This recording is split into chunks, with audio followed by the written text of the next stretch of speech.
Страсти по Ильичу. Сегодня северокорейские и кубинские студенты отправились в Дом-музей Ленина. Усадьбу Ульяновых отреставрировали, и сейчас музейные работники принимают иностранные делегации. Местные коммунисты говорят, в последнее время Ильич стал настоящей суперзвездой. Правда, в основном для зарубежной публики. Антон Райхштаг пообщался с гостями Дома-музея.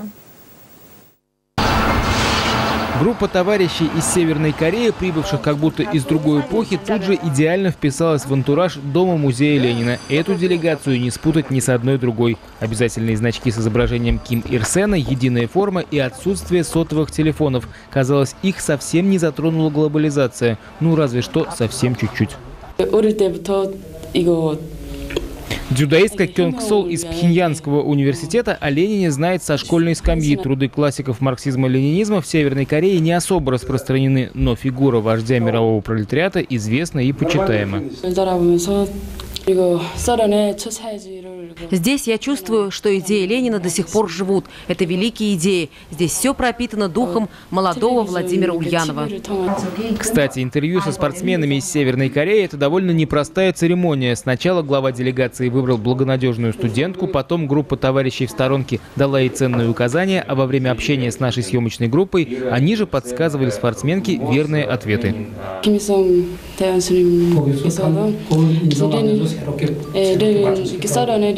Ким Ир Сен и Ким Чен Ир в молодости много читали Ленина и вдохновились его мыслями, но их идеи полностью оригинальны и новы.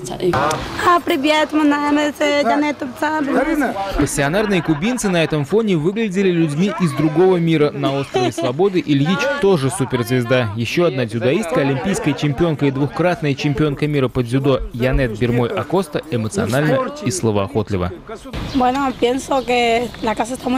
Мы на Кубе изучаем историю Ленина, его биографию, и поэтому все, что в принципе рассказывали, мы уже знаем, но было интересно еще раз послушать. Больше всего впечатлила швейная машинка, то, что мать шила сама вещи, штопала. Это очень впечатлило, потому что такая известная семья. Это было для них удивительно. Вот 3 дня тому назад были китайцы, ну, само собой разумеется, они знают даже лучше, чем мы, биографию Ильича. Не только его родственников, жены, братьев, сестер, в целом о теории практики строения социализма. Здесь были французы, англичане, нидерландцы. Интерес к персоне вождя мирового пролетариата растет, притом не только среди выходцев из стран бывшего соцлагеря, уверен лидер местных коммунистов Хафиз Миргалимов. Отреставрированная усадьба в дни универсиады работает бесплатно. На днях здесь ждут гостей со всего света. Антон Райхштаг, Игорь Бызов, телеканал «Эфир». И своими впечатлениями от посещения музея в прямом эфире темы поделятся гости из Кубы. Смотрите сразу после прогноза погоды и перехвата.